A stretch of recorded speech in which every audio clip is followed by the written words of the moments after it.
Kanker payudara selalu menjadi momok yang menakutkan bagi kaum wanita setelah kanker serviks. Karena payudara merupakan organ terpenting pada tubuh wanita yang bisa membuat wanita terasa lebih sempurna. Penyebab terkenanya kanker payudara bisa disebabkan karena gaya hidup yang tidak sehat, hormonal, atau justru akibat faktor lingkungan. Pemirsa Ayo Hidup Sehat, tahukah Anda bahwa kanker payudara bukan penyakit warisan? Namun ada gen tertentu yang meningkatkan seseorang bisa terkena penyakit ini. Maka gen ini pula yang bisa diturunkan kepada generasi penerusnya. Seperti misalnya seseorang yang sudah terkena kanker payudara stadium 1 merupakan kanker payudara stadium awal. Hal ini adalah kondisi adanya benjolan kanker pada payudara yang berukuran 2 cm atau bisa juga lebih kecil. Benjolan tersebut masih belum menyebar ke kelenjar getah bening di bagian ketiak. Nah, pemirsa Ayo Hidup Sehat, ada baiknya kenali ciri-ciri kanker payudara sejak dini, seperti misalnya munculnya benjolan di area payudara ataupun adanya perubahan kulit pada payudara Anda. Ingin tahu lebih lengkap tentang hal ini? Berikut penjelasannya bersama dokter di Ayo Hidup Sehat.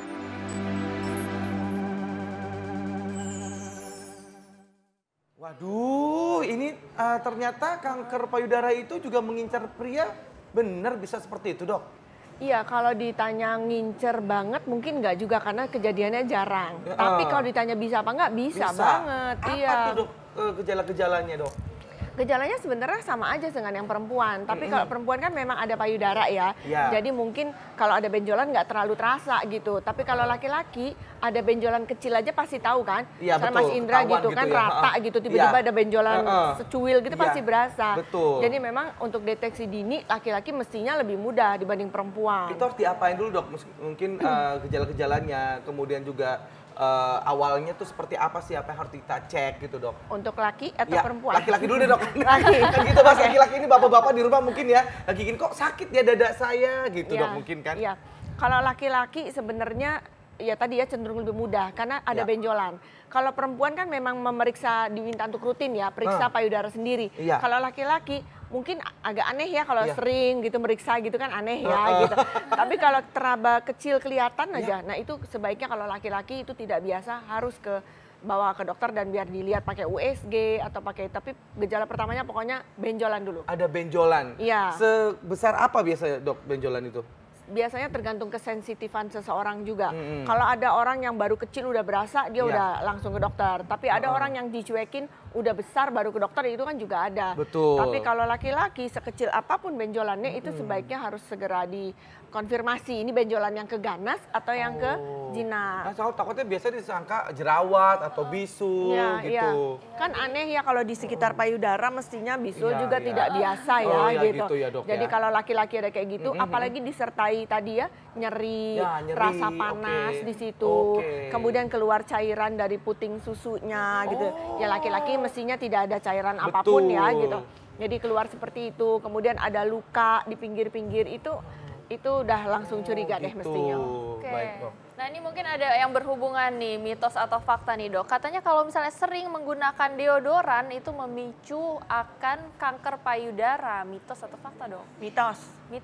Ini sering sekali ditanya nih ya. Jadi mungkin karena dekat dengan payudara ya, ketiak payudara gitu. Enggak, sama sekali tidak. Itu enggak ada hubungannya. Ya yang ada hubungannya banyak ya faktor resiko gitu. Tapi deodoran ini bukan salah satu. Masih agak apa namanya? Nggak ada hubungannya sama sekali ya. Agak jauh sama payudaranya ya, Dok. Gitu. Walaupun deket banget pakai deodorannya di sini juga tetap aja enggak kok. Oh gitu.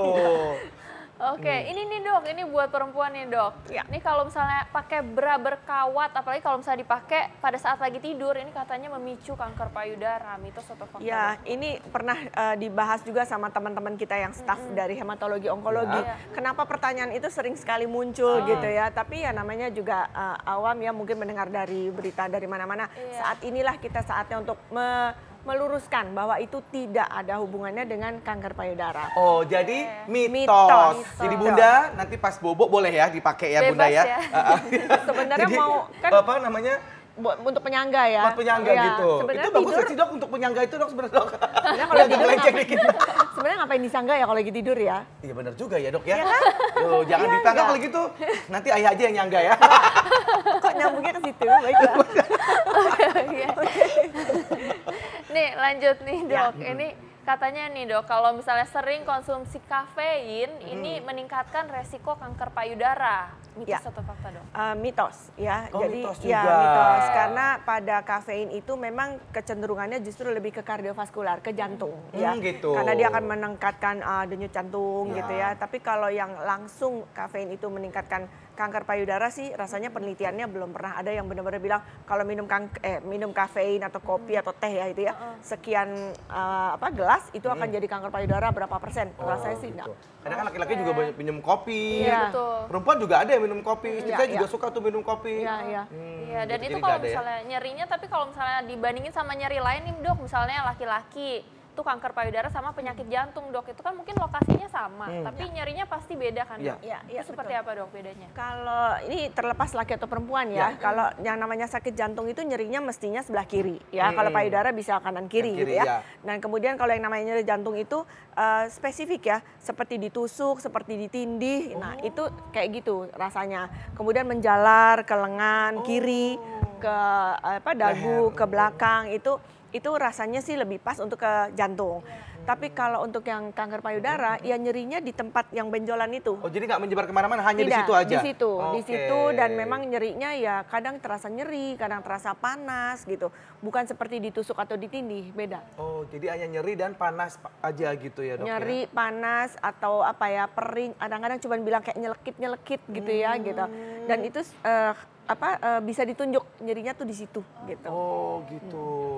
Jadi apa namanya kalau misalnya saya ya di rumah kadang-kadang istri saya juga suka gitu tuh. Ini makanya aku agak sedikit bingung nih gitu kan. Harusnya tuh yang dilihat atau diperiksa tuh daerah-daerah mana sih dok sebenarnya kayak gimana? Kadang-kadang kita kalau wanita mau haid itu juga terasa agak pegel, agak disenggol juga lebih sensitif gitu ya. Itu beda ya. Kalau itu tuh seluruh payudara. Itu seluruh payudara terasa kenceng gitu ya, karena memang itu faktor hormonal dan itu disenggol di mana aja rasanya memang agak pegel. Gitu. Tapi kalau yang kanker payudara, tumor payudara itu spesifik di tempat yang ada benjolannya. Baik. Jadi tidak seluruhnya dan itu terus-terusan, nggak ada hubungannya dengan menstruasi. Oke baik. Soalnya memang istri saya gitu hilang timbul gitu. Iya. Tapi kan kadang-kadang saya juga apa ini gitu karena suka takut gitu loh dok. Ya. Tapi seperti tadi saya udah akhirnya ngerti nih dok. Iya, Terima kasih iya. dok. Kalau sakit ya tinggal diraba aja, ada benjolannya Ya. apa enggak nih gitu. Baik. Oke, nah dok selain itu nih ada juga yang dipercaya oleh masyarakat, katanya kalau misalnya paparan radiasi dari handphone misalnya itu bisa memicu kanker payudara dok, mitos atau fakta? Tadinya saya pikir paparan radiasi, kalau radiasinya benar, Iya. iya. Tapi kalau radiasi handphone tidak. Oke, jadi iya. radiasi yang seperti apa nih dok? Radiasinya, Itu maaf, mitos ya ternyata ya. sorry, Ya silakan dok. boleh ya? Duh, minum dulu dok. Oke. Jadi sekali lagi pemirsa ya kalau paparan dari handphone ya, Ya. radiasinya itu tidak menyebabkan kanker payudara. Iya. Sekali Tidak, lagi itu tidak. mitos Itu ya. mitos, Oke. iya. Jadi Apalagi- radiasi apa tuh dok berarti dok? Iya, yang sekarang yang dimaksudkan radiasi tadi itu adalah misalnya orang yang radioterapi ya. Dulu misalnya pernah ada kanker, kemudian diobati dengan radiasi. Nah, itu bisa di kemudian hari. Atau radiasi yang kayak waktu dulu di Jepang tuh kena bom atom itu Ya. kan radiasi juga. Betul. Nah, itu juga merupakan faktor risiko untuk kanker. Sebenarnya kanker untuk secara umum, bukan Baik, hanya kanker payudara. Itu apa maksudnya jadinya akan membesar atau gimana tuh dok kalau Nggak, terkena jadi- radiasi tersebut? Jadi mungkin dapat Mungkin dapat kanker, akan bisa terjadi kanker begitu. betul sekali. Jadi misalnya dia tidak ada keturunan di keluarganya nggak ada, tapi dia pernah terkena paparan radiasi, pernah tinggal di Jepang pas di bom itu misalnya. Nah itu dia bisa suatu saat bisa terkena. gitu. Jadi kalau kanker. misalnya paparan radiasi seperti apa yang deket-deket kita tuh seperti apa dok? Kalau itu kan mungkin bom atom ya gitu kan. Ya, Udah lama jarang-jarang banget gitu. ya. Kalau yang sekarang yang deket-deket dengan kehidupan kita saat-saat ini dok, kira-kira radiasi apa yang kita harus cegah gitu istilahnya? Kan sebenarnya yang hal-hal seperti itu juga sudah diantisipasi oleh orang-orang ya. Jadi memang mestinya sih tidak akan ada radiasi yang membahayakan orang banyak gitu. Kecuali untuk pengobatan tertentu. Nah, untuk pengobatan kemoterapi atau ya misalnya radiasi gitu, nah itu kan memang harus besar. Kadar radiasinya memang harus besar, tapi kan itu dilindungi, misalnya di kamar yang tertutup atau dilindungi pakai kertas hitam supaya radiasinya nggak kena orang banyak gitu. Jadi kalau ditanya tempat-tempat umum ya nggak bakal ada. Nah tapi ini soalnya ada fakta dan mitos juga nih dok, apa namanya tinggal di dekat-dekat sutet ya, itu tegangan listrik seperti itu juga bisa menyebabkan katanya. Tidak. Oh tidak, itu mitos. Iya, mitos. Karena kan itu bukan radiasi ya, itu listrik gitu. Jadi beda lagi, beda. Dan itu bukan radiasi itu ya? Bukan. Karena kan banyak yang bilang juga kadang-kadang takut, aduh tinggal di sutet gitu kan. Listriknya tegangannya tinggi sekali. Takut kesetrum iya. Tapi bukan takut kanker lagi main layangan kesetrum iya, tapi kalau untuk radiasinya tidak. Jadi ini mitos. Oke, nah dok ini kebetulan nih kalau misalnya kemarin kan kita sempat turun ke jalan nih, ada ibu-ibu nih yang nanya soal kanker payudara. Ini katanya anaknya umur 13 tahun, itu ada benjolan dok, tapi mungkin itu masih pubertas atau gimana dan dia takut kalau itu benjolannya mengarah ke kanker payudara. Jadi gimana untuk bedakannya dok? Iya, memang kalau dari data-data ya yang namanya kanker payudara itu biasanya yang sudah agak berumur. Kalau masih anak-anak kemungkinan besar ya tumor bisa, tapi tumornya jinak. Jadi tumor tuh ada dua, tumor jinak dan tumor ganas. Nah tumor ganas ini yang kita sebut kanker. Kalau yang masih anak-anak ya kemungkinan besar sih itu yang tumornya jinak. Itu rata-rata dari umur berapa sih dok yang bisa terkena kanker payudara tersebut? 50 ke atas lah kira-kira. 50 ke atas. Jadi 40-50 ke atas deh.